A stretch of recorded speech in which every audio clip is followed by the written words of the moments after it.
Leo tarehe 3 ya mwezi wa 7 mwaka 2026, Mahakama ya Rufaa ya Tanzania ambayo ilikaa katika kikao chake hapa jijini Dar es Salaam, yupo na majaji watatu: Jaji Mwarija, jaji wa Mahakama ya Rufaa, Jaji Zainabu Mruke, jaji wa Mahakama ya Rufaa, na Hamisi Amur, jaji wa Mahakama ya Rufaa. Alikuwa anasikiliza kesi ya mapitio ambayo imeletwa na mkurugenzi wa taifa wa mashtaka DPP dhidi ya Tundu Antipas Mughwai Lissu, ambayo ikitokana na ile kesi ya uhaini ambayo iko bado katika mahakama kuu masijala ndogo ya hapa Dar es Salaam. Sasa maombi haya yanatokana na ule uamuzi wa mahakama kuu wa tarehe 24 ya mwezi wa pili mwaka 2026, ambapo mahakama kuu ilikuwa imekataa kupokea ile notisi ya ushahidi wa ziada toka shahidi ambaye tayari alikuwa ameshaorodheshwa katika orodha ya mashahidi wa mahakama ya ukabidhi au mahakama ya komito, ile mahakama ya hakimu mkazi ya Dar es Salaam inayokaa pale Kisutu. Sasa upande wa jamhuri haukuridhishwa na uamuzi wa mahakama kuu ambao ulikuwa umekataa kwamba ule ushahidi ambao unatakiwa kutolewa ulikuwa unatakiwa kutolewa na mtu ambaye tayari ni ameshaorodheshwa, na kile kifungu cha 308 cha sheria ya mwenendo wa kesi za jinai kinakataza kwamba shahidi tayari ambaye ameshaorodheshwa katika orodha ya mashahidi na mahakama ya ukabidhi hawezi tena kuletwa kutoa ushahidi katika ushahidi mwingine au ushahidi wa ziada katika mahakama kuu. Upande wa jamhuri wenyewe umepeleka maombi yake ya mapitio katika mahakama ya rufaa. Tarehe hiyo 24, mnakumbuka siku ile kwamba tulikuwa tuendelee na kesi, walikuwa maomba ahirisho la dakika 50, wakaenda wakatumia saa 4 nzima.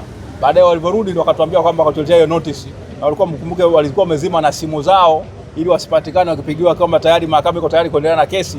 Walipoibuka saa 8 na karibu saa 9 kasorobo ndipo walipokuja na hiyo notice kwamba wamekata rufaa mahakama wamepeleka na maombi ya mapitio mahakama ya rufaa. Sasa kesi hii imechukua, mwenyekiti ameweza kuonyesha wazi kabisa kwamba tokea tarehe 24 ya mwezi ule wa pili mwaka 2026 hadi leo tarehe 3 mwezi wa 7 mwaka 2026 ni siku 139 ambazo yeye amekaa ndani, kesi haijasikilizwa. Amesema kwamba ilikuwa ni mbinu mojawapo ya kuweza kuipaki hii kesi, kwamba kuichelewesha tu wakati yeye anaendelea kuumia.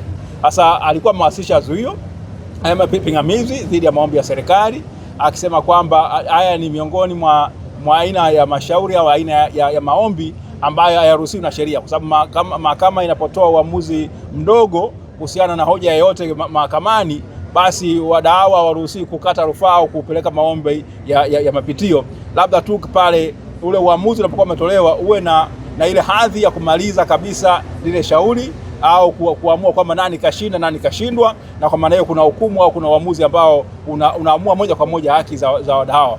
Kilichotokea siku ile ilikuwa ni kwamba tu kipande cha ile notice ilikuwa imekataliwa na kesi itakiwa iendelee. Kwa hiyo akawa ameweka pingamizi, upande wa serikali wanasema wao walikuwa sahihi, wao walikuwa wanapinga kwamba wanasema mahakama ilianza kujadili ule ushahidi na kwamba hawakusikilizwa kutokana na kujadili ushahidi. Mwenyekiti Tundu Lissu ameweza kuonyesha kwamba amepitisha katika rekodi ile akionyesha kwamba jinsi ambavyo mahakama inatoa nafasi kwa pande zote mbili kusikilizwa, na kwa maana hiyo basi hilo dai la kusema kwamba kusikilizwa sio sahihi, na akaomba vile vile kwamba kutokana kwamba amekaa ndani kwa hiyo siku 139 basi mahakama itumie madaraka yake au mamlaka yake chini ya kifungu cha 367 cha sheria ya makosa ya jinai kuweza kumpatia fidia. Na akasema kwamba yale yote ambayo yamefanywa na mkurugenzi wa mashtaka wa taifa mashtaka yanakiuka ibara ya 59 ibara ndogo, ibara 59 b kubwa fungu kile kidogo cha 4 ambacho kinamtaka muendesha mkurugenzi wa mashtaka kuhakikisha kwamba anatenda haki, kesi zinakwenda haraka na atumii mfumo wa jinai kuweza kufanya nini, kumuumiza mtu au kutokutenda haki. Hasa baada ya kusikilizwa pande zote hizo mbili, mahakama imesema kwamba itatoa uamuzi wake. Inataka nafasi kwanza kuweza kuamua, je, pingamizi la mwenyekiti Tundu Lissu lilikuwa ni sahihi?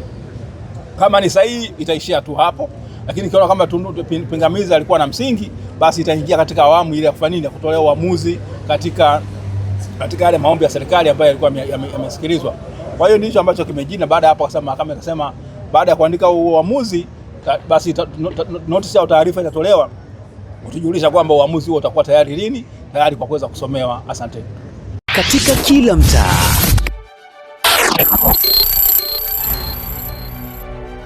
katika kila uwanja wa michezo, katika kila tukio linaloandika historia ya taifa letu, kuna simulizi linalosubiri kusikika. Kuna sauti inayotafuta kusikizwa. Kuna ukweli unaohitaji kuonekana. Kuna taarifa ya dharura inatoka hapa studio. Kutoka kwenye hamasa ya michezo hadi burudani inayogusa mioyo ya watu, kuna jukwaa moja linalosimama katikati ya yote hayo. Karibu Global TV, sauti mpya ya Tanzania, inayoaminiwa na wananchi, inayofuatiliwa na viongozi, inayoheshimiwa. Global TV, kimbilio la wasio na sauti. Tupigie sasa.